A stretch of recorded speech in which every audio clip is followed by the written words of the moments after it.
সুনামগঞ্জের ধর্মপাশা উপজেলার রায়পুর গ্রামে টিউবওয়েল বসানোর সময় অস্বাভাবিক এক ঘটনায় এলাকায় আতঙ্ক ছড়িয়ে পড়েছে। স্থানীয়রা জানান, একটি বাড়িতে টিউবওয়েলের গর্ত খননের সময় হঠাৎ করে পাইপ দিয়ে গ্যাস বের হতে শুরু করে।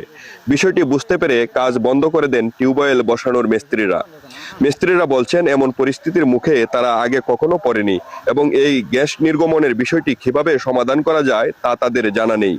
এদিকে গ্যাস বের হওয়ার খবর দ্রুত ছড়িয়ে পড়লে ঘটনাস্থলে ভিড় করেন আশপাশের এলাকার মানুষ। স্থানীয়দের মধ্যে দেখা দিয়েছে চরম উদ্বেগ ও কৌতূহল। কেউ এটিকে প্রাকৃতিক গ্যাস বলে ধারণা করছেন, আবার কেউ বড় ধরনের ঝুঁকির আশঙ্কা করছেন। এই বিষয়ে দ্রুত সংশ্লিষ্ট কর্তৃপক্ষ ও বিশেষজ্ঞদের হস্তক্ষেপের দাবি জানিয়েছেন এলাকাবাসী। হ্যাঁ, মানে মোটর কয়দিন ধরে কাজ করতেছেন? এটা বাদে আরো 3 টাকাতে করছি ভাই, বুঝুন। এদিকে একটু না না না না, সামনে থেকে কোন দেখুন না ভাই। আরে সামনে কারণ এ ভাই, না আপনি বিস্তারিত কোন সমস্যা নেই, লাইভ চলতো। এদিকে হিরা আপনারা সবাই জানেন, সমস্যা নাই।